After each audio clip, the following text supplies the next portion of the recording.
Hello and welcome to Never Found. This is your football daily mixed in with a preview of the Man United Spurs. We got here Sean from Spurs Talk Show. Brilliant videos, daily videos, brilliant opinions with a little bit of banter with Cass, of course, who's busy doing some stuff in the background. As you can see, make sure to like the video. We're going to talk about Paqueta. Also, Man City going to the weekend without Diaz, Stones, Bernardo Silva. They don't have a creative midfielder. Kevin De Bruyne injured. Chelsea midfield complete with Lavia signing. Now, Gravenberch looks like he's switching from Man United to Liverpool. Where do Liverpool finish with all these names linked? Indo announced. And the other news, kudos, West Ham is not going to Arsenal. He's not going to Chelsea. But hit that like button for me. 150 people already. We're just starting. And how's everybody doing in this afternoon? Football is back. It's Friday. It's Nottingham Forest and Sheffield United Day. What a shitty game, but we're just starving. So just hype it up. Sean, how are you doing? How are you doing? I'm good. Good, Mo. Yeah, good to be back on the channel. Yeah, I'm enjoying the start to the season. Lots of things going on. Not very much happening with Tottenham at the moment, which is driving me insane. We got like 13 days left of the window and about 15 transfers to get through. Most going out, so it's very frustrating. But yeah, happy to be here to talk about all that and obviously the preview of the Man United game. So thanks for having me. No, we're happy to have you. Of course, you show up when Spurs play the first game and you look okay. That's when you show up to the channel. Or nobody invited you to the channel. No one invited me on that particular game, no. I don't know. Yeah, I used to be a regular on here. Then I got invited back a few times. And now I do. Now I don't. I don't know what's going on. Me and Kaz are like, we don't even hurt no more. Yeah, you, George, Patrick, everybody shows up. You play one game, you drew Benford away, and then you're like, "Whoa, looks like we're gonna have a good season. Let's just show faces." You know what I mean? Yeah. You're linked to Balogun now, though, aren't you? Which is a bit surprising in my eyes. Never gonna happen, man. It's never gonna happen. And I know people are gonna say, "Spot, what about like Sol Campbell and stuff?" But it's like that was free agent, right? If I'm correct. But that was the last time that Tottenham and Arsenal ever did direct business together, and it wasn't actually. It was a one-way traffic for business. So, like, it just doesn't happen. There's no chance Tottenham are gonna deal with Arsenal. Generally, no way the fans would tolerate giving Arsenal £50 million for their Deadwood.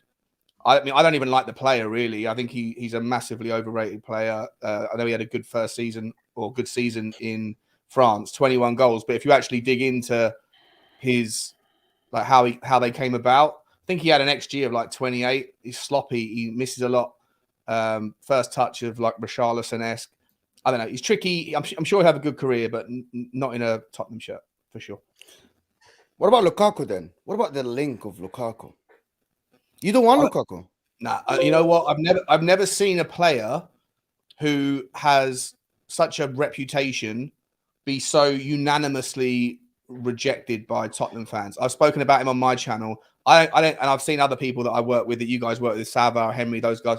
I don't think I've seen any Tottenham fan give any like positive vibe towards this idea. I think I think that he's created a rod for his own back with his attitude.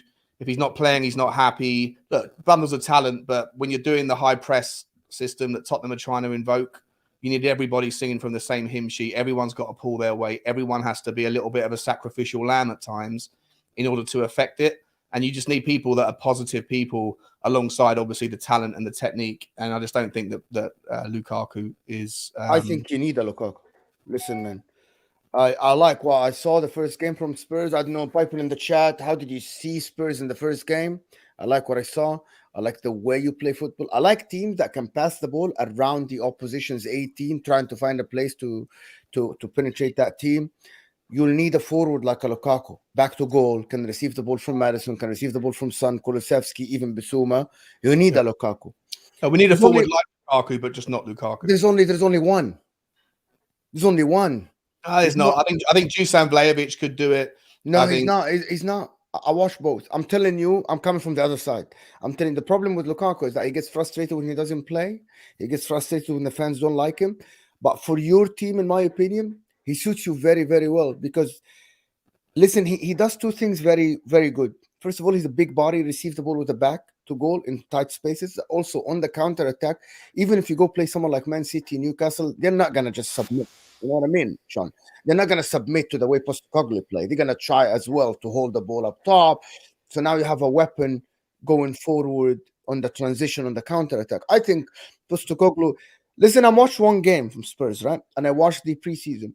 If there is any coach that can get at you and out of Lukaku as at the moment, I think it's Postecoglou, to be honest. The way he plays the football, the way he positions people on the pitch, I think he's all right, to be honest. He's a good coach. And I think this is it. This is a chance for you to be Man United in this game. I don't know how comfortable you are going to the game. Well, before I mention on that, like just to say, like you might be right that Ange could get a tune out of him, but I don't want people in the club who we linked with Lautaro Martinez for different reasons. I think he's a wonderful player, but there's something about his personality that I don't vibe with, and I don't necessarily want players that that are going to be unhappy the first sign of lack of support or lack of minutes or whatever. I want people that are pulling in the same direction. I take your point about the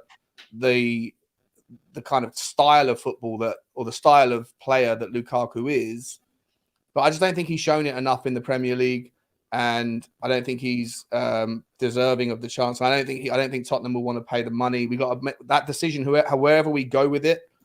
I think Tottenham are probably better off going for someone like a Gift Orban right now, who's going to be volatile. There's going to be a risk with him, unproven asset, but hopefully you can get us through until January. And I think the smarter option, the tried and tested, proven entity that we could go and get would be someone like Ivan Toney, who could do a lot of the things that you're talking about that Lukaku can do, but just doesn't come with the same baggage, or at least a different set of baggage. In terms of Manchester United, as confident, I'm more confident now than I was last week. I thought that we were, going into the start of the season, I thought that Tottenham were going to spend a lot of time trying to figure out this system. It's going to be a volatile start. We had the chance of getting turned over.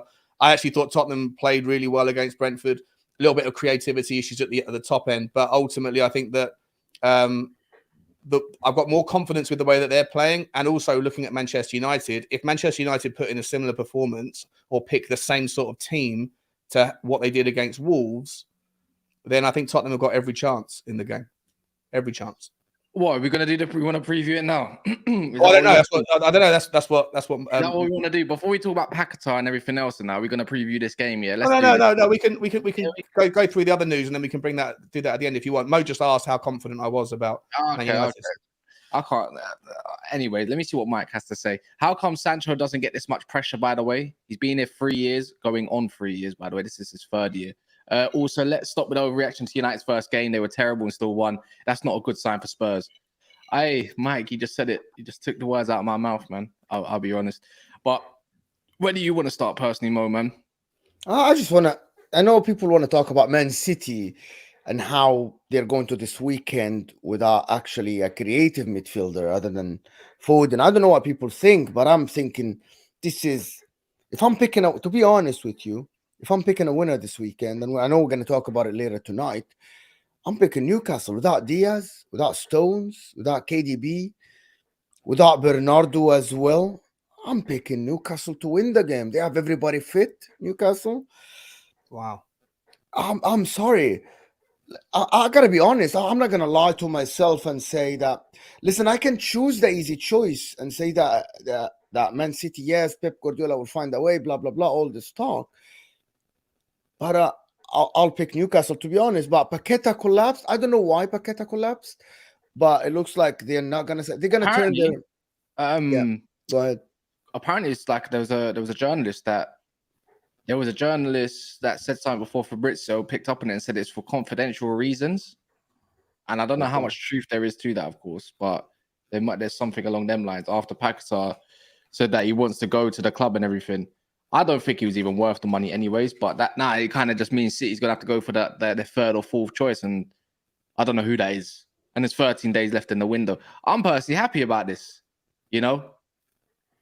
Don't know about Yeah. you guys, but I need this to collapse. Because I can't figure the only other player I think they're going to target next, maybe Mo, is your guy Barella. They can try. I think it's going to be a lot of money. Inter are going to ask for a lot of money, and also Barella, they can use that, but also they still need a creative winger, in my opinion. Listen, I'm going to keep saying it. Jack Grealish, until this moment, is the guy that needs to step up and take that role of creating more chances. Last year, I don't think he was even on the map of number of chances created in the league. He's not even on the map. Like the likes of Alex Iwobi are higher than him in terms of like chances created. He's essential to them keeping the ball when there was the Mahrez, when there was the KDB, when there was the Gundogan. Now these guys are gone. It's either you step up and you start creating chances regularly, or you just be someone to step in the midfield, in my opinion. This is my opinion. People, it's an awkward conversation for Man City people. It's very awkward. Do you think João Felix would be, if that whole story with regards him cancelling buying himself out of the contract, is that an option for He's City? a very moody player. That's my opinion. You know, a moody player. Pep Guardiola doesn't like moody players. Pep Guardiola like consistent player. Like I think Pep Guardiola likes a player, he would give him a 7 out of 10 every game, rather than a player that would give him 9 a game and then 5 another game. 9 and 5. Because Pep Guardiola has a system that he wants to know what he's going to get out of the player, which is what, like, look at Bernardo Silva at the end of the season. He wasn't giving him mad numbers, right? But he was very consistent in terms of performances he put in every week. Every game he plays, very consistent. I think this is how Pep Guardiola likes to work. The likes of Gundogan, consistent. Even Jack Grealish. Jack Grealish doesn't give you a 9 out of 10 every game, right? Jack Grealish is very consistent, 7, 7, 7. Then he gives you a game where he's brilliant, right? Someone like João Felix is kind of a moody player, luxury player, as Cass is the one who came up with this term or something. Very luxurious player. You put him on the pitch, he's free. He doesn't do the pressing, all the stuff. But Jeremy Doku. So Cass is I'm gonna let Cass talk about Jeremy Doku, but in my opinion, he's a very unknown player. 21 years old. Is that, as Man City coming from a treble, is that what you want to put your hopes on? 21 years old, playing from Traore to me, mate. He's a player with the quickest feet I've ever seen in my life. Like blink and he'll do 10 step overs by the time you open your eyes, but not that much of an end product yet. It's a big risk. I completely agree with you, Mo. Like he needs to be an understudy to someone, right? Like he could have been an understudy to someone like Mahrez. You know what I mean? Like Mahrez plays, this guy comes in, stuff like someone who is direct. Sani as well. Can he be an understudy? Can he be someone who learns from Bernardo Silva? I think not. Because what's the priority? Is it an attacking midfielder or a winger? Or are we looking for a merge? I think they're both looking for both. Okay. Is there any chance they could go and get Florian Wirtz from Leverkusen? That's who they were linked to before, but now they're linked to Dani Olmo, who's I think he's very good player. Fast player, yeah. Decent player. I personally think he's bang average, but is what it is. I don't really rate Dani Olmo. Don't really? like him. I'm not really, no, man. I've seen him enough times to think like, yeah, okay. He suits the tiki-taka very well, Cass. Yeah, I didn't realize Guardiola was doing tiki-taka anymore. That died a long time ago. I think that left. That's not tiki-taka. If you think that's what Pep is, tiki-taka, then you need to go watch football all over again, Mo, in my opinion. But no, it's just the passing football, keeping position up top. He is meaty. Okay. He is meaty. Go get someone with a little. Come on, man. This is Manchester City we're talking about. Not flipping. Any average player, Pep's gonna make them into bangers. Doku's the super talent for me. Go, and I know West Ham want him, but he's the super talent. But he's not a right winger. He's a left winger. He's a left winger. Yeah, he's a left winger that can play on the right, but his best attributes are over. You think he's a super talent? 100%. Because of his fast feet and because of his acceleration. Nah, he reminds you of Saint Maximan and. Yeah, exactly. He's a Dharma Traore. He's got no finished product yet. No. All these players that have this ridiculous fast feet, ridiculous twitch fibers, they also their brain doesn't catch up with their feet, and they end up like not being able to figure out what to do when they get into space. When I think he's got the ability to go and be world class, like as in he's got that. I think he's got that ceiling to go there, and under Pep, I think he'll just make him into a monster. I don't look at Dani Olmo and think he's gonna go and thrive. Yes, he'll probably be a very good system player because that's the whole point of Leipzig and German football. But You know, like remember when Sterling first came into under Pep's wing, his end product was garbage, and all you had to tell him is like, you know, change your body positioning and think about where you want to be in the box to go do that. Now, his end product doesn't need to be. It's not like Jack Grealish has got end product, but guess what he does? He still creates. So if he does go on the left, Jack Grealish might be able to go in the middle this time around, where I think a lot of City fans, even myself, think he can thrive from, which I think he'll do his best work, doing a Gundo role. He's press resistant as well, in my opinion. Can't get the ball off him. Get Jeremy Doku all of a sudden. Haaland, someone's keeping up with Haaland on the break. And he's just all he's got to do is create for Haaland. Because he will bury you. That's that final ball that's the problem. I think Saint Maximin is a good comparison. I think Adama Traore is another one. You know, they're both all the talent in the world, getting the ball. You see the players that got this. They're 10 a penny, but they don't ever really get to that point. They all end up disappointing. They all have these ceilings. Every time you saw Adama 10 years ago or 8 years ago, Saint Maximin 3 years ago, you look at these players and you go, this guy could be a world beater. They never really do it, ever. And I think the reason why is that their brains don't work as fast as their feet, and that they end up not knowing what to do when they get into the right space. I listen. I like Doku. I think he's quality, but he's a player that you bring off the bench and that you run at tired defenders with. But that's not what you someone might. that's going to be the creative spark from the. That's what it might be. They've already got their first 11. Now they need some bench players. You know, people that are going to be effective anyways. But the way I look at Doku is just he'll be a thing. But West Ham are trying to hijack that one as well. Apparently, if you go to the super chat here, Edward Porter says they wanted 85 million plus Palmer. That's crazy. Who does West Ham think they? Who do they think they are? Like, this is what I mean. Who do they think they are? It's funny because you know what? If he ends up failing under Moyes, because Moyes is a terrorist to football in general, then that 85 million next year is going to look like a 50 million pound play if you don't make him thrive, because he didn't thrive last year. Paqueta, it was criminal. But Rock says Rock's become a YouTube member. Big up yourself becoming a silver tier member. Any instructions that you may need, you will find in the members tab as well. So big up yourself, man, for becoming a member. But yeah, man, they stuck true to their guns. West Ham, they think he's valued at that sort of they think he's cut out for, you know, 85 million. He's that sort of player. He's got 4 years left in his contract. If he can go do another trophy for them, maybe in Europa League, then good luck. It needs to be less wasteful. Yeah, 100%. But, you know, I can't lie. I think if I'm going to have I think he suits Man City in a way in the profile they need. But the deal collapsing, I think, is a blessing in disguise for them.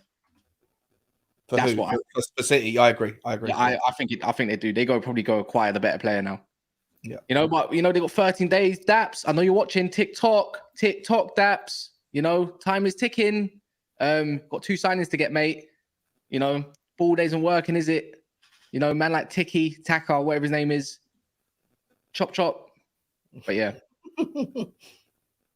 But yeah, guys, there is over 750 of you here. Hit that like button for us so the channel can expand, can get to new viewers. Come on, get me to 200 likes. The like button looks like this underneath your live chat. So hit that like button. Couple of super chats as well. Arsenal Fever is saying, Mo, get a 9-to-5 job. You ain't cut out for YouTube. Oh, thank you so much. You just paid me $2, but I love it. If you have a job for me, you can text me and I'll take the job for sure. 9 to 5. Yes. Give me a job. I like it. Arsenal Forever saying F Chelsea. Again, another $2. Great. I think you're tuning in from America. Why don't you get a 9-to-5 job if you're watching YouTube in the morning? Or maybe give me your job so I can watch YouTube while I work as well, my man. Just can do that as well. It's 9 o'clock in America here, 8:30. Oh, it's a fantastic addition to the YouTube scene. He gets lots of nice comments. You know, I get super chats like this from Arsenal Fever. That's how it is. But anyway, guys, please hit that like button for me if you like the content. Even if you don't like it, so you can hate us more, just hit that like button so we can expand, get more haters in, so we can try to do more of this. Listen. We spoke yesterday about Chelsea. Chelsea looking at a right back. I'm not so. I forgot. Like, they're looking at Fresneda. Ivan Fresneda, who I rate very much. I don't get why they need to. You're playing one game a week. Like, does this mean you're gonna move on Reece James, maybe, or something? I don't know. Like, in the end of the season, is there that sort of question marks around the club, maybe? Because why do you need another right back? Like, you got Caicedo, he can also cover there. So this Fresneda kind of thing is just rumors, and I don't believe any of it. You know, He's 18 years old anyway. Yeah, but he's got high potential, like Malagusto, very high potential. That's the reason why Chelsea. That's the new Chelsea thing, right? Just anyone that's talented, bring them in, loan them out, do whatever you got to do with them, then sell them, and then sell them on for. If I speak, Sean, No, I heard your. I saw you have a Chelsea fan on the other day, Mo. I was watching, and you challenged him on. And the guy was like, it doesn't work like this. The FFP, we're in a profit technically on the books. All right, technically, from accounting purposes, you might be getting past it, but the net spend at some point it has to catch up, right, Mo? At some point it has to. But look, I'm not a financial, but the way they explained it to me is that they basically, I'm not going to be a financial expert. They spent $1 billion, but that $1 billion is spread over 7-8 years, so it's 150 or 100 every year. So this is basically the spending. Yeah, so every year they will start the year with a negative 200 or 100, which is fine with them. I believe that he's very good. My thing about it is that me and Cass talked about this Chelsea project, which is, I think they replaced the academy now. Not they replaced it. They kind of like, instead of developing players, they buy a lot of 18, 19, 17 years old, hoping that one of them or two will bang, and then they send them, like a Caicedo, for example, for Brighton. They just made up all the money that they spend on the other players, Brighton. If Chelsea get one player to bang and they sell him for like 50, 80, 90, now you made up all your money back. Yeah, but it's a risk.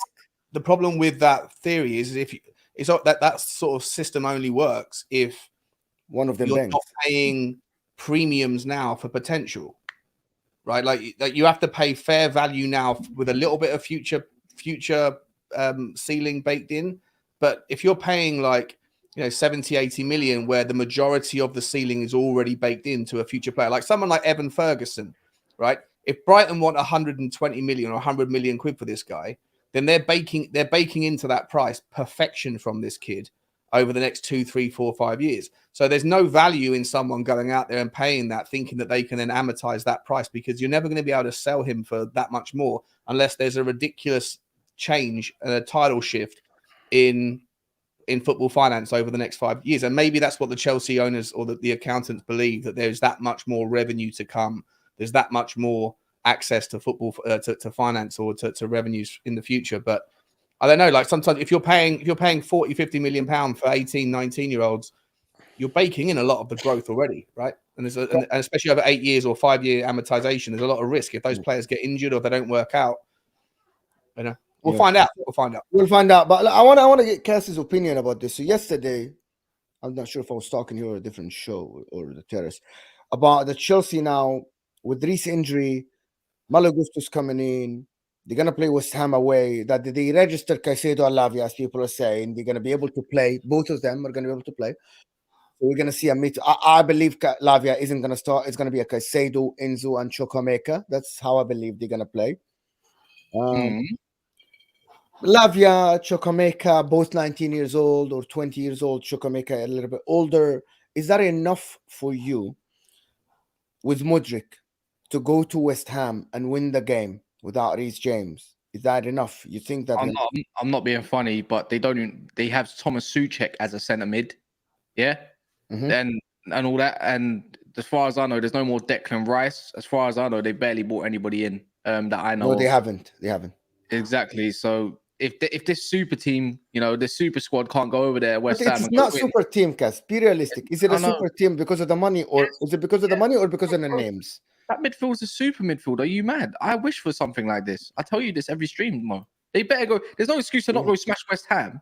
If you can't go beat the West Hams in this world without a Declan Rice and that, then you're not getting top. You're not getting your aspirations of getting top 4. Then, let's call it for what it is. If it was any of our teams, Man United, Man City, Liverpool, we all expect to go beat West Ham. So why can't we not put the same respect on Chelsea? I think Chelsea fans as well think we should be going to West Ham and beating them, especially since they're a London rival and they have some history.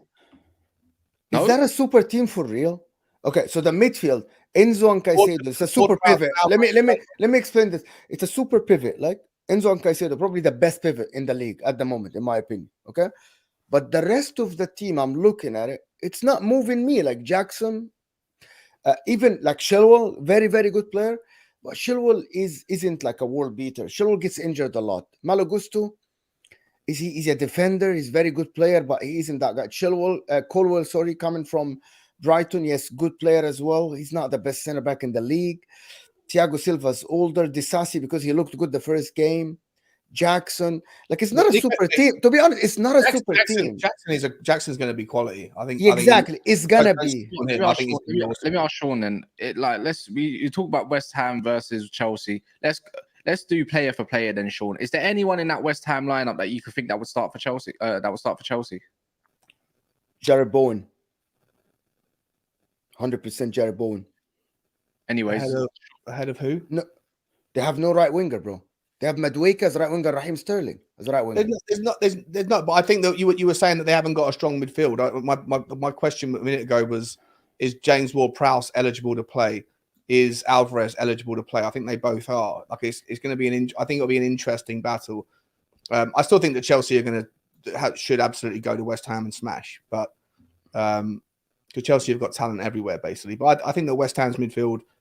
They're never going to be able to replace Declan Rice, obviously, but they can improve gradually and balance out their talent. And I think West Ham's midfield with Ward-Prowse is a really good player. He'll pick up 8 to 10 goals next year, or maybe not, maybe sort of slightly less than that. But I think Alvarez is a really highly rated player as well. I don't know too much about him, but from what I've read, from what I've seen from West Ham fans, they're gassed about this guy. So, I don't think there's many players, Kaz, that get into or any players that get into the Chelsea team. Maybe Bowen, but apart from that, no. But Said Ben Rahma on the left. No, don't think so. Can you tell me who are the wingers for Chelsea? I'm looking at the squad at the moment. I'm not just saying it off my head. Can you tell me who the wingers are the Chelsea now? I'm gonna tell you the players, and you tell me who they have. They have Romelu Lukaku, Raheem Sterling, Hakim Ziyech, Christopher Nkunku injured. They have Mudryk, Armando Broja injured. They have Madueke, who's injured, if I'm not mistaken. Nico Jackson, and someone called Moriera. Raheem Sterling? You thinking Raheem Sterling at the moment is better than Said Ben Rahma and Jared Bowen? No, I'm just saying, you asked me who the wingers were. I think Raheem Sterling could play as a winger. And Mudryk as well. Yes, Mudryk could play as a winger, right? I think. Would you pick? I heard Kaz saying he thinks. I think it was Kaz the other day saying that Mudryk's a baller. I don't think. Oh no, sorry, it wasn't you, mate. It was someone else. I've never been that impressed with Mudryk. I think he's very overrated, and I think Chelsea are probably going to end up with a bit of a mistake on their hands with that one, signing him up for as long as they have. But yeah, they're the wingers. I don't get it. Why I'm negative and salty if I'm honest about my opinion. I don't get it. Why are people so sensitive, bro? I can't lie. You've definitely degraded Sterling to a very, very low standard when you're saying Ben Rama is better than him. In what capacity is he better than him? Ben Rama just scores. No, not this year. Okay, not. He I'm not talking about overall, of course. I'm not talking about overall. No, let's be honest. He wasn't even better than him last year. West Ham were Tony dog shit. They couldn't score goals. They were dog shit, Mo. Okay, guys in the chat, can I ask you something? If you are choosing one tomorrow to start, would you choose Said Ben Rahma or Raheem Sterling? Sterling. I would Sterling all day long, every day. All day. Ben Rahma can't even last 90 minutes in a match, barely. He always gets taken off. Come on, man. This is horrible. Like we're going on like West Ham's a machine. This is horrible. He's like, what is going on here? What a summary. This take is horrible. Yeah, anyways, let me do some of these super chats quick as well. Ask people, you got Mo triggered, whoop-de-doo. Thank you very much. Appreciate the super chat from The Rock. He says, hit that like button, guys. Awesome content. Thank you so much. And then big up Mo, says Dolzman, Texas football fans and CFC purse watchers. I mean, so when it comes to you lot talking about everyone else spending a certain amount of money, you don't like it when we talk about your pockets. Come on, man. Dad says beat wet spam. We must. Yeah, they have to, of course. Yeah, they have to. They have to beat them. Come on. I don't know what the tone is on your channel about Chelsea, but like, can I ask you guys what do you think is reasonable expectations for Chelsea this year? 4th.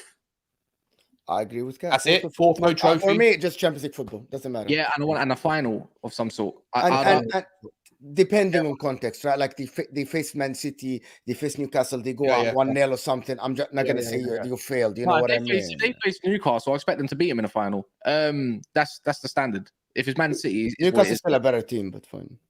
Yeah, but it's what it is. This is the standards now, isn't it? So who are the three teams that you believe are better than Chelsea right now? Man United overall more stable, I'd say. Man City and Arsenal.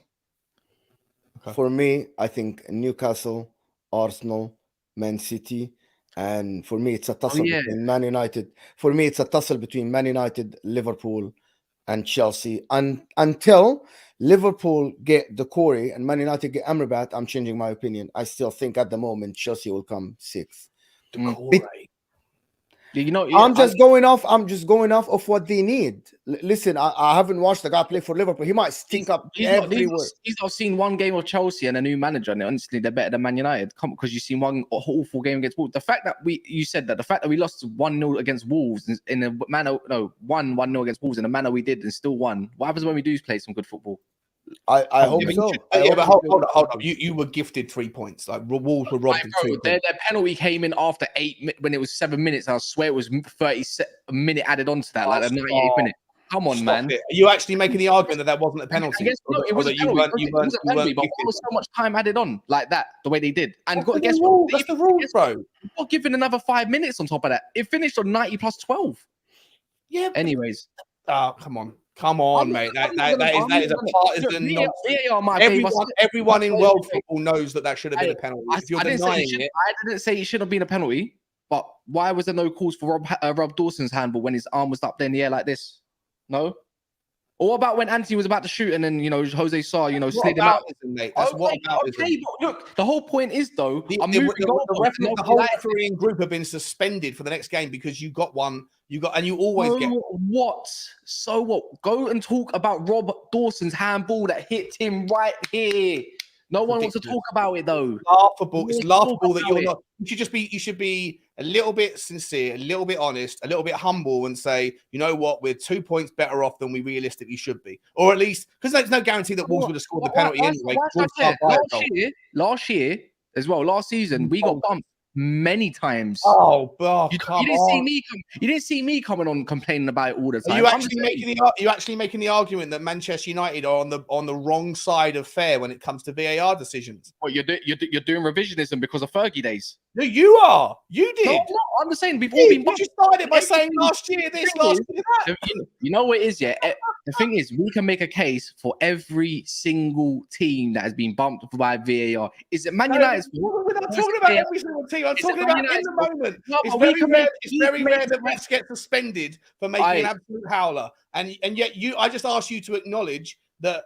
When you make the point, imagine how good we're going to play when we can win when we play badly. You shouldn't have won because the penalty was stonewall. Everyone who's got a pair of eyes knows it should have been a penalty. No guarantee Wolves would have scored it. But to make this argument that you just wait until Man United play well, it's a bonkers narrative. Well, in the first half when we should have had our penalty, didn't get given, did it? So it's like for like.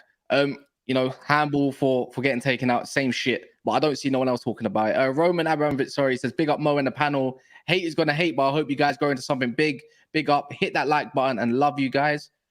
Mike says, is Mo on the strong stuff this morning? Wait, drink strong coffee, trust me. Who in that West Ham team gets in Chelsea, as we was talking about? Did you say Ben Rama? What has Ben Rama done exactly? Just go. So let me respond to him. Just go on any website, compare last season's Ben Rama to last season Raheem Sterling, and see who played better. That's all I'm gonna say. Who had better chance creation, who had more take-ons, progressive. I'm just comparing not Raheem Sterling of Man City. I'm comparing Raheem Sterling of Chelsea last year. That's what I'm comparing. Is that a bit unfair though, because Chelsea didn't have a striker?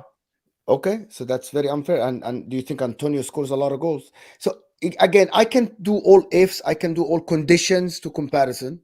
In my eyes, at the moment, until Raheem Sterling goes back to his good form at Man City when he used to score goals and get in good positions, I'm not picking him on any team, to be honest. I'm picking. By the way, they both got the same GA last year. So I If you know, want and I know. I looked at it. I'm talking about other like shot crossing corners. creations and GAs and all that. So Sorry. if we that's also says Stan has to be fourth on a trophy. I agree. So if we want to do that, then so Ben Rama's best season is Sterling's worst season in numbers. Yes. Yeah. So why would you pick that then? Because I'm basing it on last season. See, I'm basing it on last season. I'm not assuming that Raheem Sterling will get better until proven otherwise. That's Ben my Rama point. and Ben Rama's most of his goals were penalties. I'm just watching the boost, No, and no, Raheem Sterling was not great. See, I'm just You see know, what I'm Ben talking about. Rama I'm was- talking Ben about Rama- dribbling. I'm talking about passing. I'm It talking was a about. great ad, Mo. Huh? But tell me one notable performance from Ben Rama. No, I can't remember that now. Oh, Tell me then one then notable you're- performance from I don't Sterling. know why Then you're going on this hill about Ben Rama, bro. He's not all that, man. It's Okay. probably because he's Algerian and he's like a North African brother and all this kind of stuff. He's Okay. talking about Probably.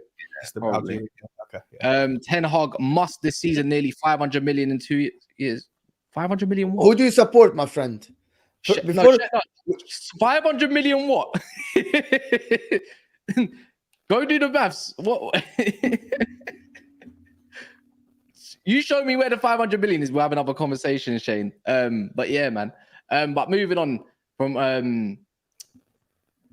the Chelsea moving stuff. on from Chelsea stuff. Because let's talk about the game on the weekend, between Man United and Spurs, because people are going to write off Man United, and I love it, because when there's no expectation on Man United, that's when we come alive.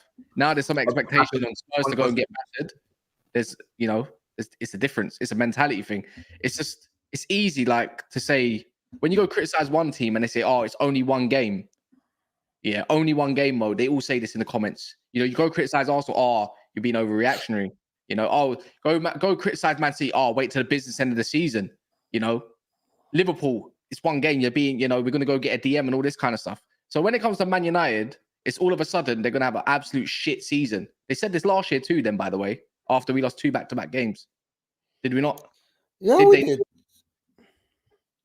So let me tell you my point. It's not about the win. It's not about how the game went. It's about how you played the game, how you started the game, how Mason Mount played next to Bruno Fernandes.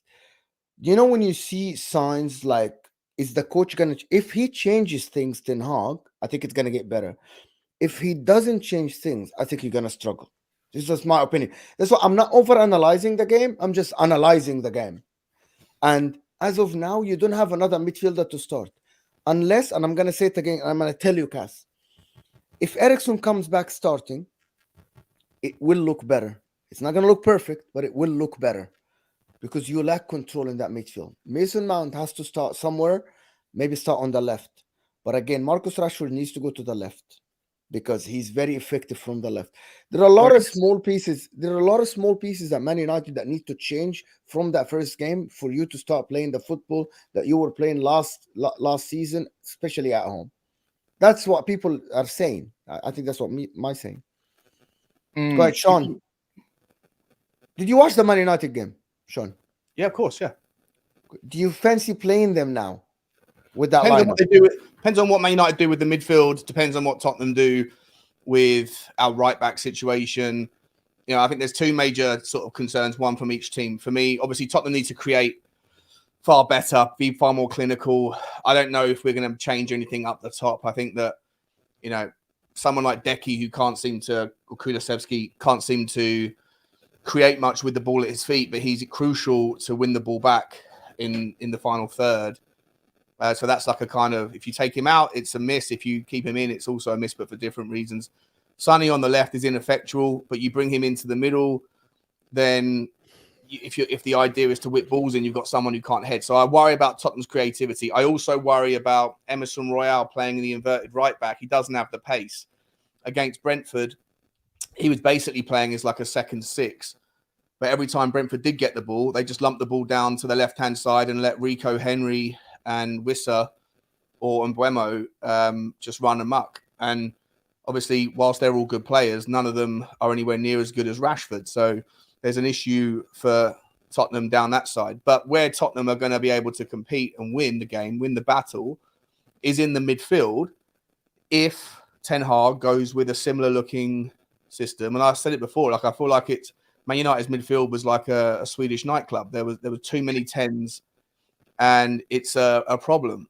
You know, I feel like if they were to go and bring in Scott McTominay to kind of balance things out, then maybe it becomes more of a challenge. But in so doing, I still think that Tottenham would probably have the edge in that midfield battle.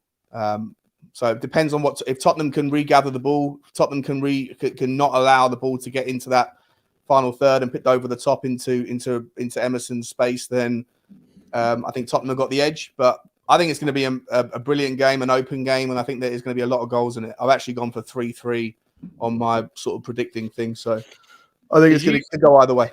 Did you just say it's like a Swedish nightclub and said 10s invoking that the 10s are the women, the 10s are in Man United?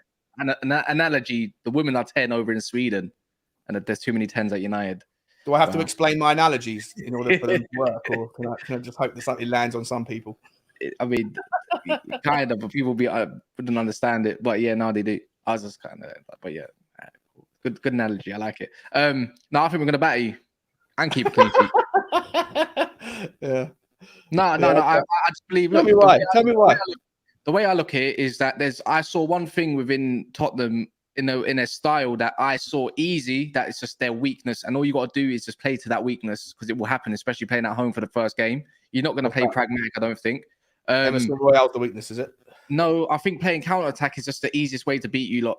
And I saw it with Brentford. As soon as I think Thomas Frank might have underrated Spurs a little bit in the first 20 minutes or so, and tried to play a little bit with the football. And then all he did was say, okay, I'll just have Vissa and Buemo go on a break and just wait for you lot to make mistakes. And that's exactly what happened. And they should have won the game too.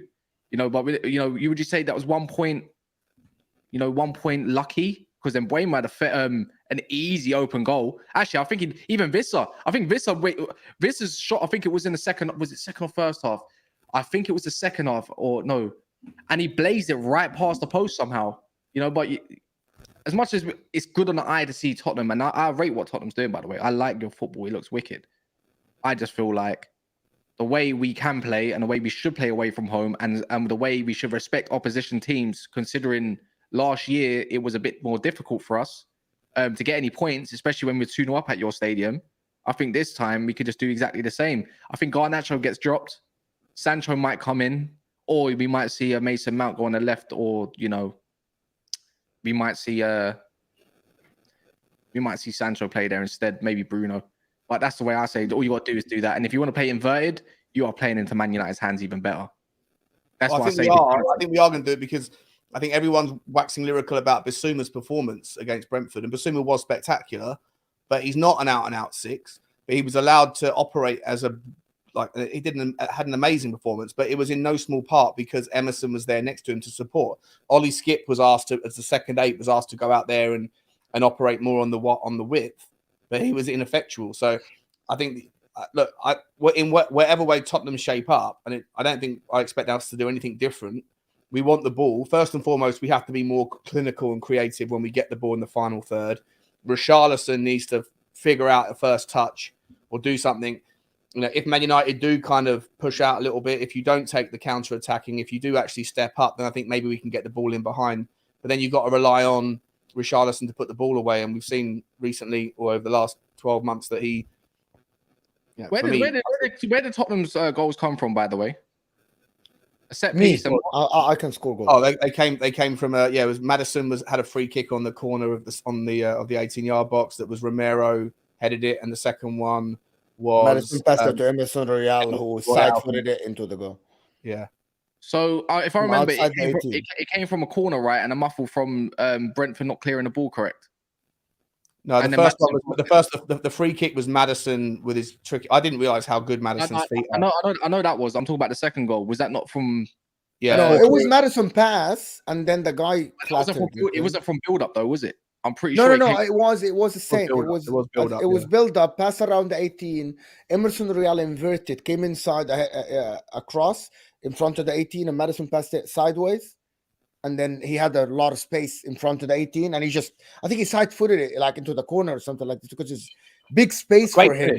Fantastic finish. It was ridiculously good for Emerson Royale. I was like, how do you altogether, it was moments, little moments. No, So but that's the other way is that same thing we can compare Richarlison to Man was United then. terrible. Yeah, Richarlison but was it's the same, absolutely so horrible, it's the bro. same thing we can put on the Man United spectrum because Mo says he thinks Man United get turned over. But when we actually analyze the Tottenham goals and everything surrounded even Man United and their chances, whatever, it's moments. A bit like Man United's attack is moments. Yeah, we didn't create much more apart from that. I think we had one other chance with Richarlison from a pot shot from the right. You know, a few chances here and there, but nothing really memorable. Like I say, we had a lot of possession. I think only one or two teams last year had more possession away at Brentford. I think Liverpool did and Newcastle did, but both of those teams lost their games.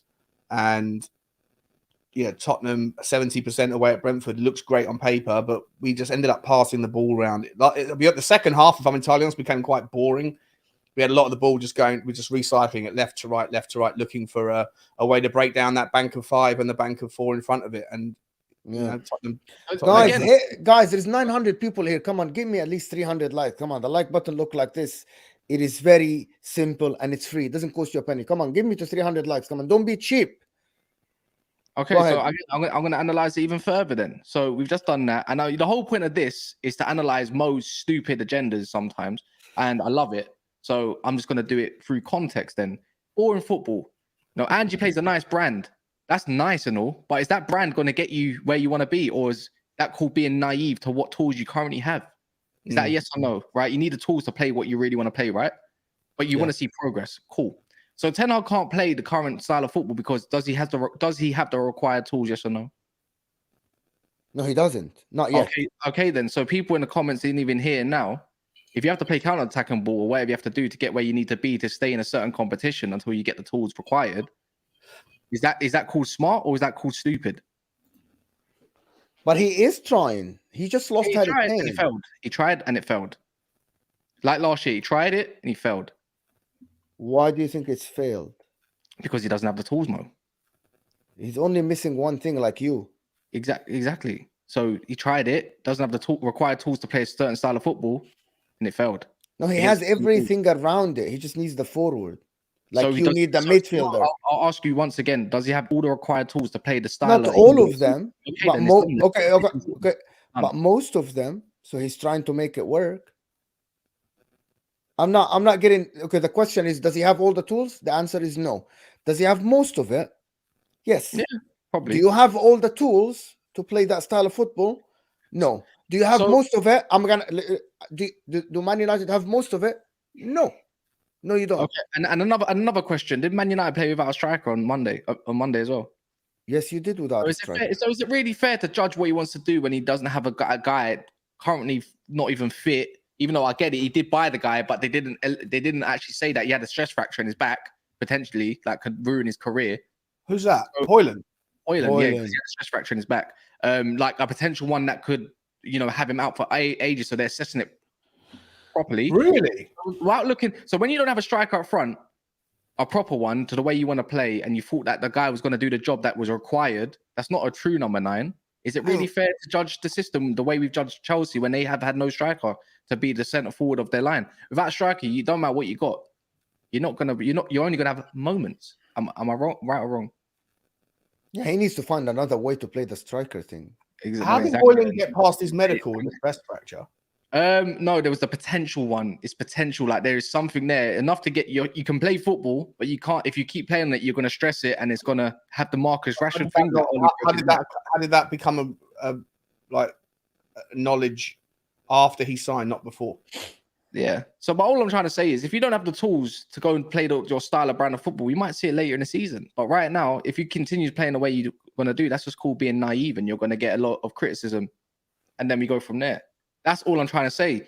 When you think about Man United's 11 that we played on Monday, the only thing that changed, a McTominay, Ericsson for a Mount that runs around, not really much difference in my opinion. And that's on him, by the way, if he can't fit him in to the work, because that's his signing. That's what he wanted. And then an Anana, which means you can build up play from the back. But other than that, nothing really has changed in that attack. It's the same lineup. So why are we all surprised to see the same lineup in attack not do so well? In my opinion, it starts from the midfield and the defense. You were very yeah, I hear it. You were very direct. Like remember, you were very direct last year. Even in the home games, you were trying to reach the goal quickly. Now with Onana and having Lisandro Martinez second season, I think you need a slower build-up to actually control the tempo of the game, have the other team where you want to be. This is how big coaches always want that. They want to control the game for 90 minutes. So would it be fair to judge him when he does have a No, Højlund? I'm not judging Let's Ten see where Hag. it goes My from there. problem is you have Ericsson, you tried Mason Mount. I'm gonna judge him on this game, Cass. I agree. I'm gonna judge him on this game. His choices this game is gonna tell me if he's stubborn guy that wants to just play Mason Mount and play the way. By the way, Mason Mount might be, in my opinion, Mason Mount might be good on the sides, right? Because he's not good next to Bruno Fernandes. If he's stubborn and still plays the same midfield this game, okay, or he's changing it to play Mason Mount somewhere else, or he puts him on the bench, I don't know. But I'm gonna judge him on this game. You tried it first game. You looked awful on the pitch with 30 yards to 40 yards distance between Casemiro and Bruno and Mason Mount. It didn't look good. Marcus Rashford looked isolated up top. Like, and what's it? Garnacho looked like out of place. I'm gonna wait for this game. What are you gonna do? For Postecoglou, he has no other tool. They left him with Richarlison. It's either he changed it, put Son, which is, I don't think, this is my opinion, I don't think Son is gonna work in this ball position football. You need a big forward that is able to hold defenders, and it's not Son. Son is better on the side. He has no other tools. The difference is Ten Hag has other tools, has other ways of changing things. Who do you have as a striker other than Richarlison, Mr. Sean? Oh, look, no one really. I mean, you could make the argument to bring Sonny into the 9. You could make the argument that maybe Kulusevski could do it, but we haven't got a second. We got Alejo Beliz, we just signed from Argentina, but he's not ready. And we have other forwards like forwards? Manuel Solomon, who could do something out there. I think Manuel Solomon's quite tricky. But all the people that you said, Sean, are good in spaces, transition when they need space. Nobody is a number 9 in a smart, tight places. Richarlison for me is a woeful player. Like I've been against that signing ever since we made it. Like, I agree to that. But I think Sonny up front makes more sense. Left foot, right foot, and he's just more clinical, less work as well. Just do press, and all you got to do is be in the right areas. And I've seen Son do that before in centre forward. Like he has done it before. Remember when Kane was out? He can do it. He's still got the pace, and on left he just might be a little bit too rigid for this day and age of football. But I think playing a Solomon, Kulusevski, and Son up front would cause us more damage more than the Kulusevski. He's not really got the massive amounts of confidence. You need Kulusevski up there to win the ball back. Against Brentford, he had 8 offensive duels, 8 from 8. He won the ball back 8 times. I agree. That's what I'm saying. I agree. I think he needs to start. I still rate him as a player. I don't rate Richarlison. Solomon will give us off the break. Solomon will definitely give us an issue. But if you play a Sonny, Richarlison, Kulusevski, I'm laughing. It's not the same as a Pedro Neves. There's no direct threat from the width. Kulusevski can't beat a man. Sonny can't beat a man anymore. For me, there's no ball carrying in that front line, which favours Man United. So when I think of the matchup, this is why I'm more confident that I feel like we're going to win. And I think we're due a good. And at some point, these players are going to be due to have a good performance as well. How long is it going to be before Marcus Rashford goes on the left and plays the position he's meant to? How long is it before Casemiro gets up to speed? Because it does take us some time with more fitness. Bruno has his moments. He's just hot and cold for me, anyways. The whole point is. Yeah, you'd be mad not to play Rashford on the left, by the way. You'd be absolutely insane not to play Rashford on the left. With the pace and with the fact that Emerson Royale is playing inverted, that's the sacrificed area of the park. Because you keep Utdd on the left because of his pace. He can get back. He can play that. He can get up and get back. Emerson can't get forward. So he's asked to play in that kind of the inverted 6. And that leaves a lot of space in behind. And Emerson's not quick enough. He's not fast enough to get back. So if in a foot race, Rashford against Emerson Royale, with Rashford with with the head start. Is Romero back? Is Romero going to be back? I don't know yet. Okay, let me do these super chats. Top Goon is saying, I get the hate on Mo. He's too biased. Be fair, bro. I am who I am. You don't like it, you don't watch. Just simple as that. It's hard to be a football fan and not have your own biases, because as a human, you I have opinions and they're different than other people's opinions. And so exactly. I'm biased to my opinion. It's just a way of life. Shane is saying, okay, he's explaining to you, Cass. He's like 14.72 euros plus Pavard plus Amrabat equal 500, and he supports Arsenal. So if we do, I'm going to talk in pounds then. So 404, that's our 350 million. He's talking potential. We're not getting Pavard anymore, by the way. What's going on with Amrabat? Amrabat's only, by the way, Amrabat is only, he only costs about 22 to 23 million pounds. Why hasn't it been done? You've been talking about that. It's been done for like 6 weeks. Van der Beek is meant, Van der Beek or McTominay first. One of them has to leave first. Yeah. And they talk about Van der Beek's loan option is just taking some time on the hold up to Real Sociedad for him to come in. So when you deep it, if he does come in, that would make in two what's it called? 2 transfer windows or 3, you could say, that would make it 375, let's call it, in million in pounds. Because if we want to do that, then because we, when you do euros, it makes things sound silly. So how about Sean's an Arsenal fan? Did you say, yeah? How about Arteta's then spent nearly close to, how much is 700 million in euros? So he's responding to you. He's saying, and I hold my club to it. We must as well. So it's taken your club 4 odd years to go and get, and hopefully go and trust the process in phase number 5.7, 8, 9, 10, right? In your mind, in euros of nearly 800 million or so. But when it comes to mine, I only spent even half of that. But yet he's meant to, what's the must do what? He must challenge his saying. I didn't see Arteta challenging after his second spell in charge, because we love to talk about realism, right? So let's do that then. Daz78, Chelsea, he didn't agree with Cass. Spurs get battered. I think we'll see. I think we'll see that. Top Gunner saying, why is Spurs fan on the panel? They are not big. Thanks for the joke. We really appreciate the joke. You made us all laugh. So even Sean is laughing. So thank you for the joke. Appreciate the super chat. Walls FI, thank you for the super sticker. Thank you for the super sticker. I like these super stickers. They're nice. They're nice, actually. Sean, can I ask a question? Why is Oliver Skip playing? Why isn't it Saar? Why isn't it Højbjerg? Yeah. Huh? I think Højbjerg doesn't really fit the natural roles that are being asked of the Postecoglou system. I like Højbjerg. I think he's a good player. I think he's been a brilliant servant for Tottenham, but apparently we're going to be able to get 30 million for him if we send him to Spain, to Atletico.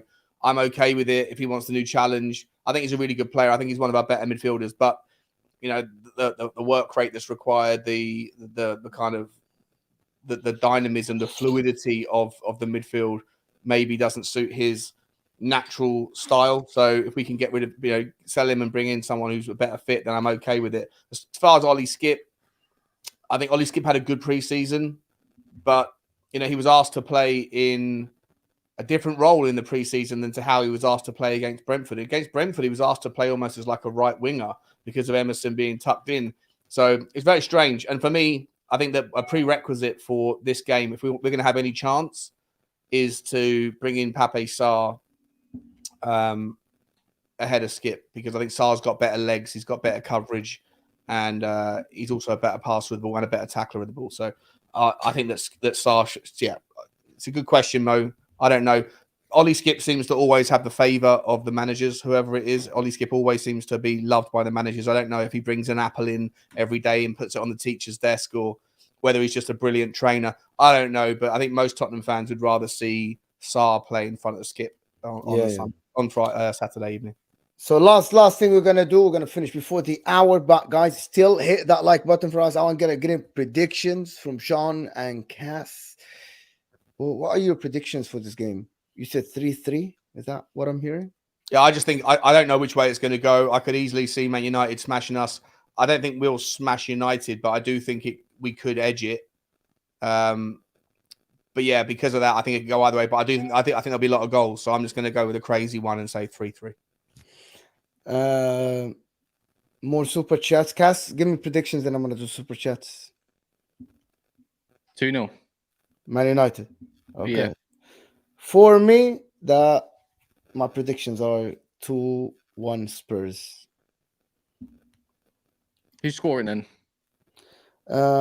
Madison scoring 1, a free kick. And the other one is going to be Youngman's son. And for Man United, Antony is going to score. Maybe. That's what I think. Ashraf Merghani. Thank you, Ashraf. R9 is shit. I guess. I don't know why you put stars, but he is elite numbers for Brazil. It's just for Brazil is different. I'm judging him off Spurs. He's a championship player at best. Probably can Terrible play player. for Sheffield. Terrible Maybe player. they could have used a player like Sheffield. UK Drilly official saying, Cass, explain how Arsenal finishing first and Ten Hag 7 Hag above LFC Well, tonight. What? We're gonna explain that tonight because we're gonna talk alright, about we'll Man talk City. later then. Guys, we're gonna have debate tonight about where expectations for team. Daps is gonna be here, Kendall is gonna be here. We're gonna have our evening debate, looking at the games of the weekend and actually debating in depth where do we think teams realistically will finish. But you kid Jelly, thank you.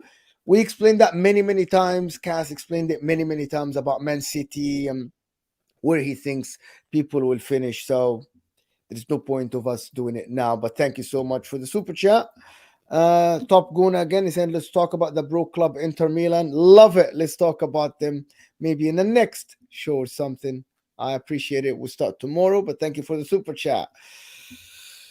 Aya, thank you. One of the super chatters always here saying, making a comparison about Erik Ten Hag with Arteta, who only has 4 years in his whole entire managerial career compared to Ten Hag's 11 is pathetic. I'm going to let Cass respond to that. Yeah, I know, because it's only Ten Hag winning trophies and getting to semi-finals of Champions League and stuff like that, and in his first time with Man United getting to third place and the trophies, So I was just kind of ridiculing it. So there we go. I was just kind of comparing it because it was an Arsenal fan trying to put pressure on Ten Hag's second season when your manager's in his fourth season. That's it. Yeah, that's it. But that's it. There's nothing else. Make sure to hit that like button for us, guys, before you go. Get me to 400 likes. We're very close. Another super chat from Ashraf. Thank you for the super chat as well. He's saying because YouTube wouldn't let me send it. I didn't know that, by the way. I actually didn't know that. But thanks, Ashraf, for letting us know. Lol. Also, United won't finish top 4 this season, in my opinion. I guess we'll just know. But yeah, thank you, Ashraf, for it. I think it depends, like at the window and who else gets what. But thank you, Ashraf, for the super chat. Appreciate it, my friend. AED. I think that's Emirates. But thank you. Appreciate it. But guys, we're out of here tonight at 10. The big debate. Fatur is giving us a super sticker as well. Thank you for the super sticker, Fatur. Appreciate you. Appreciate your support. And all right, Mo, hurry up, man. Flipping hell, you're taking I'm trying, bro. Every time I'm trying. It's long, bro. Like.